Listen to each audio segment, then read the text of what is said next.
Hello viewers, আপনাদের take marketing YouTube channel. আপনাদের মধ্যে অনেক ব্যক্তি অলরেডি যারা রোজ ভ্যালির টাকা ফেরত পাওয়ার জন্য অনলাইনে আবেদন করেছেন, আবার অনেক ব্যক্তি এখনও পর্যন্ত আবেদন করেননি, আবেদন করবেন বলে ভাবছেন। অবশ্যই এই ভিডিওটা সেই সকল বন্ধুদের জন্য যে সকল বন্ধুরা অলরেডি এই ফর্মটা সাবমিট করেছেন, এবং যে সকল বন্ধুরা এখনও পর্যন্ত সাবমিট করেননি তাদের জন্য এই ভিডিওটা খুব গুরুত্বপূর্ণ ভিডিও। যদি আপনি এই ফর্মটা সাবমিট করে থাকেন, বা অনেক বন্ধুরাই হয়তো এই ফর্মটা সাবমিট করেছেন, সাবমিট করার পর তাদের সার্টিফিকেটের নাম্বার দিয়ে যখন তার এই ইনভেস্টরের স্ট্যাটাস চেক করছেন, তখন এইরকমই একটা লেখা শো করছে, যেখানে আমি একটা সার্টিফিকেটের নাম্বার বসিয়েছি। এখানে সার্চ অপশানে ক্লিক করার পর এখানে কোনো অ্যাকনোলেজমেন্ট নাম্বার শো করেনি। এরপর আমি আরেকটা সার্টিফিকেটের নাম্বার দিয়ে এখানে সার্চ করলাম, কিন্তু এখানে অ্যাকনোলেজমেন্ট নাম্বারটা শো করছে। এখন প্রশ্ন হলো, কাদের ক্ষেত্রে এই অ্যাকনোলেজমেন্ট নাম্বারটা শো করে এবং কাদের ক্ষেত্রে বা কোন ক্ষেত্রে এই অ্যাকনোলেজমেন্ট নাম্বারটা শো করে না। অ্যাকনোলেজমেন্ট নাম্বার যদি শো করে তাহলে কি হবে, আর যদি এখানে শো না করে তাহলে আপনি টাকা পাবেন কিনা, অবশ্যই এই ভিডিওটার মাধ্যমে আপনারা স্টেপ বাই স্টেপ জানতে পারবেন। ভিডিওটা অবশ্যই আপনারা প্রথম থেকে শেষ পর্যন্ত দেখুন। হয়তো আপনি রোজ ভ্যালির উপর অনেক ভিডিও ইউটিউবে দেখেছেন। আজকে এই ভিডিওর মাধ্যমে আমি আপনাদের সম্পূর্ণভাবে দেখিয়ে দেব কিভাবে আপনি সম্পূর্ণ সঠিকভাবে এই ফর্মটা ফিল আপ করবেন, যার ফলে আপনি আপনার ক্লেম করা টাকাটা আপনার ব্যাঙ্ক অ্যাকাউন্টে পাবেন। রোজ ভ্যালি অ্যাসেটস ডিসপোজাল কমিটি, এই যে ওয়েবসাইট যেটা আমি এখানে ওপেন করে রেখেছি, এই ওয়েবসাইটের লিঙ্ক আমি আমার ভিডিও ডেসক্রিপশন বক্সে দিয়ে রেখেছি। আপনি ওখান থেকে ক্লিক করতে পারবেন। চাইলেও আপনি মোবাইলের মাধ্যমে করতে পারেন, আবার চাইলেও আপনি ডেস্কটপের মাধ্যমেও করতে পারেন। যেহেতু কম্পিউটার বা ডেস্কটপের ডিসপ্লেটা অনেকটাই বড়, সেই জন্য আপনাদের আমি কম্পিউটার বা ডিসপ্লের মাধ্যমে দেখানোর চেষ্টা করছি। এই ওয়েবসাইট ওপেন করার পর ডান সাইডে দেখবেন আপলোড সার্টিফিকেট বলে একটা অপশান রয়েছে। এখানে যখন ক্লিক করবেন তখন দেখবেন এখানে তিনটে অপশান দেখতে পাবেন। প্রথমে রয়েছে ইনভেস্টর, এরপর রয়েছে নমিনি, এরপর রয়েছে আদার্স। প্রথমে যেটা রয়েছে ইনভেস্টর, এটা হলো যিনি আমানতকারী টাকাটা যিনি কোম্পানিতে দিয়েছিলেন, তিনি কিভাবে আবেদন করবেন তার পদ্ধতির জন্যই এই ফর্মটা ফিল আপ করা হয়। প্রথমে রয়েছে নেম অফ দ্য ইনভেস্টর, যার আন্ডারে প্রথমে রয়েছে কোম্পানি। এখানে সিলেক্ট করতে বলা হয়েছে। রোজ ভ্যালির অনেকগুলো প্রকল্প বা অনেকগুলো কোম্পানি বা লিমিটেড কোম্পানিগুলো ছিল, তার মধ্যে থেকে আপনার কাছে যে সার্টিফিকেট রয়েছে সেই সার্টিফিকেট থেকে দেখে নেবেন আপনার কাছে কোন সার্টিফিকেট রয়েছে। সেই সার্টিফিকেটের নামটা আপনার এখানে লেখা থাকবে, সেটা আপনি জাস্ট এখান থেকে সিলেক্ট করে নেবেন। এরপর এখানে রয়েছে ফার্স্ট ইনভেস্টর। কিছু কিছু সার্টিফিকেটের ক্ষেত্রে রয়েছে ফার্স্ট ইনভেস্টর, আবার কিছু কিছু সার্টিফিকেটের মধ্যে রয়েছে যারা জয়েন্টলি, অর্থাৎ যারা যুগ্মভাবে টাকাটা কোম্পানিতে ইনভেস্ট করেছিলেন। যদি কোনো ব্যক্তি সিঙ্গেলভাবে অর্থাৎ একাভাবে এই টাকাটা ইনভেস্ট করে থাকেন, তিনি হলেন ফার্স্ট ইনভেস্টর। তার নামের বানান সার্টিফিকেটে যেভাবে রয়েছে সেভাবে বসে নেবেন, বয়সটা বর্তমানে যেভাবে রয়েছে সেভাবে বসে নেবেন, এবং জেন্ডারটা যেটা থাকবে সেটা অবশ্যই এখান থেকে চুজ করে নেবেন। এরপর এখানে একটা ফোন নাম্বার বসানোর জায়গা রয়েছে, এখানে ফোন নাম্বারটা বসাবেন। তারপর এখানে যে ভেরিফাই ফোন নাম্বার বলে যে বটন রয়েছে, জাস্ট এখানে আপনি ক্লিক করবেন। দেখবেন এখানে এইরকমই একটা লেখা শো করবে, ফোন নাম্বার ভেরিফাইড। জাস্ট এখানে আপনি ওকেতে ক্লিক করবেন। দেখবেন আপনার এই ফোন নাম্বারটা ভেরিফাইড হয়ে যাওয়ার পর এখানে ভেরিফাইড এইরকম গ্রিন লেখা শো করবে। এরপর এখানে রয়েছে আইডেন্টিটি টাইপ। এখানে অনেকগুলো ডকুমেন্টস, তার মধ্যে Aadhaar card, driving licence, PAN card, passport, voter card, যে কোনো একটা আপনি এখান থেকে সিলেক্ট করে নেবেন। তার যে নাম্বার সেটা আপনি ডান পাশের ঘরে বসে নেবেন। সেকেন্ড ইনভেস্টর যদি কোনো ব্যক্তি থাকে তাহলে আপনি দেবেন, অর্থাৎ ইন কেস অফ জয়েন্ট হোল্ডারের ক্ষেত্রে বলছি। আর যদি না থাকে তাহলে এখানে কোনো কিছু করার দরকার নেই। তবে এখানে অবশ্যই name of the father oblique দিয়ে হাজব্যান্ড, যার ক্ষেত্রে যেটা হবে সেটা অবশ্যই আপনি বসে নেবেন। অ্যাড্রেস, এখানে স্ট্রিট রয়েছে, village, post office, police station এবং স্টেট, ডিস্ট্রিক্ট এবং পিনকোড, যার ক্ষেত্রে যেটা হবে সেটা অবশ্যই আপনারা সঠিকভাবে বসে নেবেন। এরপর রয়েছে এখানে bank account details of investor. এখানে দেখবেন যদি ক্লিক করেন তাহলে দেখবেন এখানে অনেক ব্যাংকের লিস্ট রয়েছে। যে ব্যাংক আপনার কাছে রয়েছে সেই ব্যাংকটা অবশ্যই সিলেক্ট করবেন। তবে অবশ্যই এখানে ব্যাংকের সঙ্গে চেক বই আপলোড করতে বলা হয়েছে, অর্থাৎ আপনার কাছে এমন কোনো ব্যাংক ব্যাংকের অ্যাকাউন্ট থাকতে হবে যে ব্যাংকের অ্যাকাউন্টের সঙ্গে আপনার চেক বই ফেসিলিটি রয়েছে বা আপনার কাছে চেক বই রয়েছে, যে চেক বইটা আপনি ক্যান্সেল করতে পারবেন। যদি আপনার কাছে এমন কোনো ব্যাংকের ফেসিলিটি নেই, যার চেক বই নেই, তাহলে অবশ্যই আপনি এখনই ওই ব্রাঞ্চের সঙ্গে গিয়ে কথা বলুন। আপনি চেক বইয়ের জন্য আপনি চেক বই পেয়ে যাবেন, নতুবা আপনি নতুন করে কোনো ব্যাংক অ্যাকাউন্ট ওপেন করুন। অর্থাৎ আপনাকে অবশ্যই ব্যাংকের সঙ্গে ওই ব্যাংকের চেক বই থাকতেই হবে বা চেক বই ফেসিলিটি থাকলেই তবে আপনি এই ফর্ম ফিল আপটা করতে পারবেন। কারণ সেই রকমই এই ওয়েবসাইটের মধ্যে ডকুমেন্টস আপলোড করার ক্ষেত্রে নিয়ম রয়েছে। এখানে আপনার যে ব্যাংক রয়েছে সেই ব্যাংকটা সিলেক্ট করে নেবেন, তারপর ব্যাংকের যে ব্রাঞ্চ সেটা লিখে নেবেন, ব্রাঞ্চের যে ব্রাঞ্চ কোড সেটা লিখে নেবেন। আইএফসি কোড থেকে আপনি ব্রাঞ্চের কোড নাম্বারটা পেয়ে যাবেন এবং সেভিংস অ্যাকাউন্ট নাম্বারটা বসে নেবেন। এমআইসিআর কোড অবশ্যই আপনি আপনার ক্যান্সেল চেক অথবা ব্যাংকের পাসবই থেকে পেয়ে যাবেন, নতুবা আপনি গুগলে সার্চ করেও আপনি পেয়ে যাবেন। তাছাড়া আইএফসি কোড অবশ্যই আপনি বসে নেবেন। এরপর এখানে রয়েছে ডিটেলস অফ ইনভেস্টমেন্টস। এখানে আপনার কাছে যে সার্টিফিকেট রয়েছে সেই সার্টিফিকেটের নাম্বারটা আপনি বসে নেবেন। তারপর এখানে সার্টিফিকেটের নামের বানান যেভাবে রয়েছে সেভাবে নামের বানানটা বসে নেবেন। যেদিনে আপনি টাকাটা ইনভেস্ট করেছিলেন সার্টিফিকেটে দেখবেন লেখা রয়েছে, সেই ডেটটা আপনি বসে নেবেন। কত টাকা আপনি ইনভেস্টমেন্ট করেছিলেন সেই টাকাটা আপনি বসে নেবেন। ম্যাচুরিটি ডেট কবে ছিল সেটা অবশ্যই আপনার লেখা রয়েছে, সেটাও আপনি এখানে বসে নেবেন। এখন পর্যন্ত আপনি কত টাকা কোম্পানি থেকে রিফান্ড পেয়েছেন সেটা বসে নেবেন। যদি কোনো রিফান্ড না পান তাহলে এখানে 0 বসে নেবেন। যত টাকা আপনি কোম্পানিতে আপনি দিয়েছেন সেই টাকার পরিমাণটা আপনি বসে নেবেন এবং কত টাকা আপনাকে কোম্পানি দেবে বলেছিল সেই রকম যে টাকার পরিমাণ সেটাও আপনি এখানে শেষের ঘরে বসে নেবেন। তারপর এখানে রয়েছে কন্টিনিউ ফর ডকুমেন্ট আপলোড বলে যে অপশান, জাস্ট এখানে আপনাকে ক্লিক করতে হবে। এখানে আমার যা ইনফরমেশান দেওয়ার ছিল সমস্ত ইনফরমেশান এখানে আমি সঠিকভাবে বসে নিয়েছি। তারপর এখানে কন্টিনিউ ফর ডকুমেন্ট আপলোড এখানে আমি ক্লিক করলাম।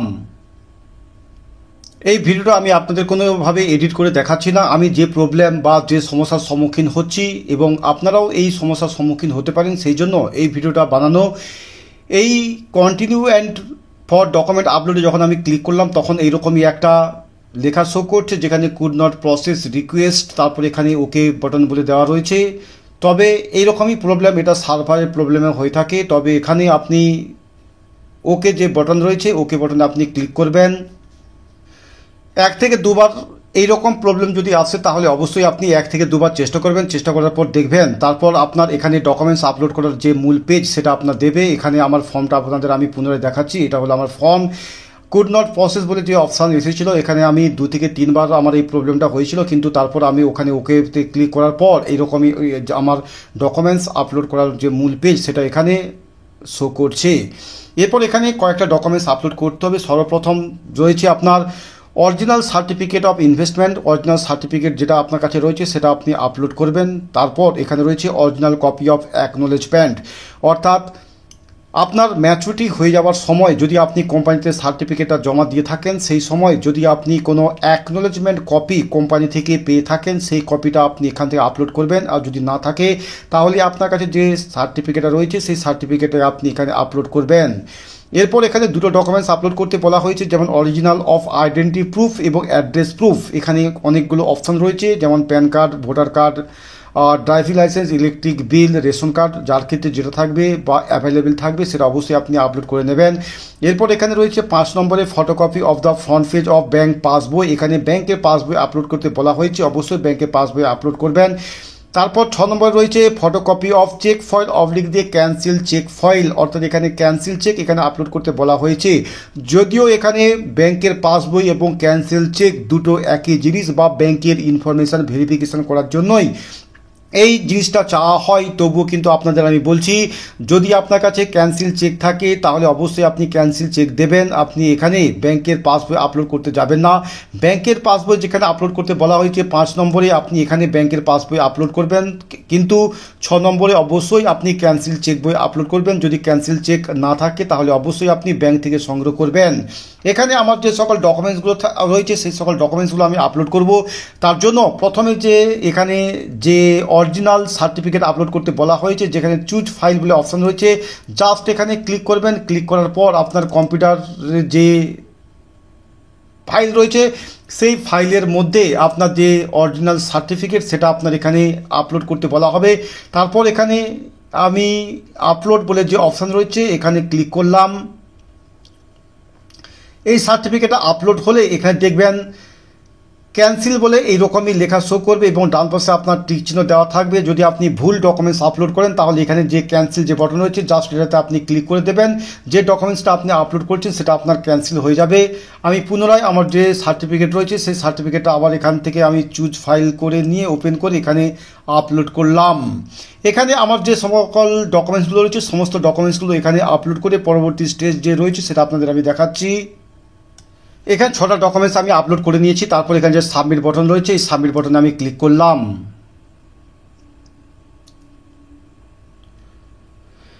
এবারই তো আসল জিনিস আপনাদের এই ভিডিওর মাধ্যমে আমি দেখানোর চেষ্টা করছি। আমি যখন এখানে সাবমিট বাটনে ক্লিক করলাম তখন এইরকমই একটি মেসেজ শো করছে যেখানে we are experiencing some technical difficulties, please try again.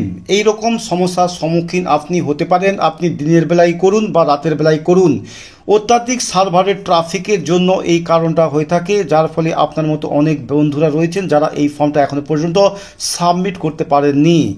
এই ফর্ম সাবমিট করতে হলে অবশ্যই আপনাকে এখানে ধৈর্য ধরতে হবে বা অপেক্ষা করতে হবে। এখানে যে ওকে বাটন রয়েছে এখানে আমি ওকে বাটনে ক্লিক করলাম। পুনরায় আপনি আবার এখানে যে সাবমিট বাটন রয়েছে এই সাবমিট বাটনে আবার আপনি ক্লিক করবেন।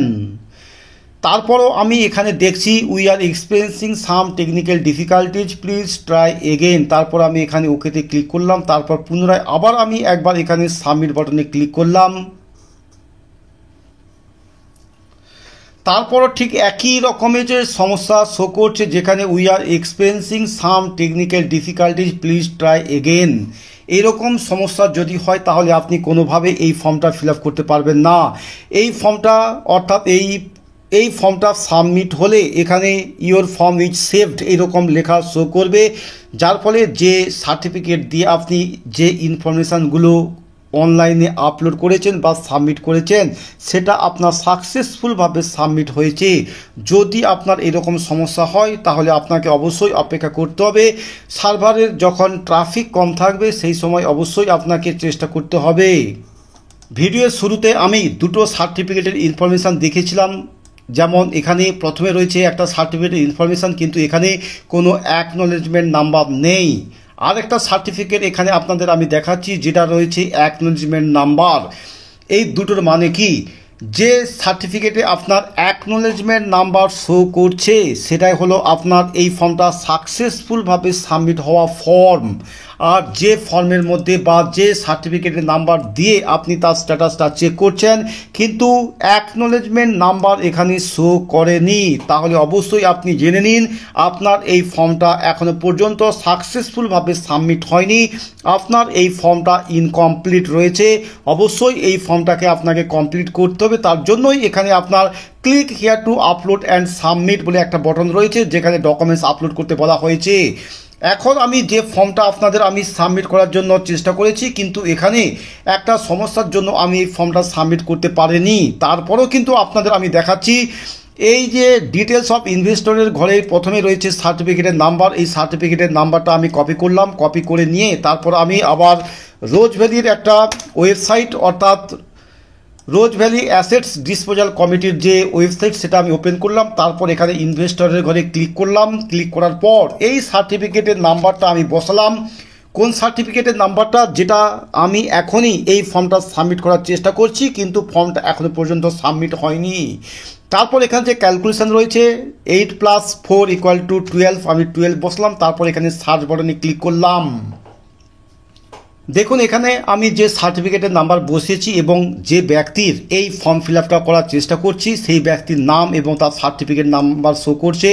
ইনভেস্টমেন্ট অ্যামাউন্ট কত যেটা আমি বসিয়েছি সেটাও শো করছে এবং স্ট্যাটাসের ঘরে রয়েছে ইনকমপ্লিট এবং এখানে একটি লিঙ্ক রয়েছে যেখানে click here to update and submit বলতে বলা হয়েছে। অর্থাৎ যেহেতু এর আগে আমি আপনাদের দেখিয়েছি এই ফর্মটা আমি কমপ্লিটভাবে ফিল আপ করে সাবমিট করতে পারিনি, অর্থাৎ ডকুমেন্টস আপলোড করেছি ঠিকই কিন্তু ডকুমেন্টস আপলোড করে ফর্মটা সাবমিট করতে পারিনি, যার জন্যই এখানে অ্যাকনোলেজমেন্ট যে নাম্বারের যে বক্স রয়েছে এখানে লাল রঙের এই অ্যাকনোলেজমেন্ট নাম্বারটা এখানে আসেনি। এই ফর্মটা সাকসেসফুলভাবে সাবমিট করতে হলে তারপর এখানে click here to update and submit বলে যে বটন রয়েছে এখানে জাস্ট ক্লিক করতে হবে।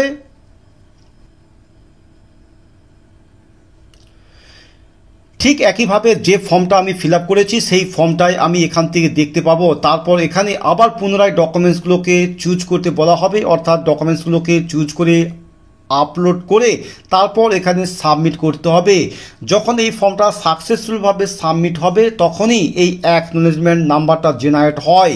অ্যাকনোলেজমেন্ট নাম্বারটা জেনারেট হলে এখানে এই যে লাল রঙের অ্যাকনোলেজমেন্টের নিচে আপনার হাইপার লিঙ্ক রয়েছে, এখানে যখন ক্লিক করবেন তখন দেখবেন এইরকমই একটি Rose Valley Hotels and Entertainment Limited, যেটা ডান পাশে আপনার এই অ্যাকনোলেজমেন্ট নাম্বারটা লেখা থাকবে।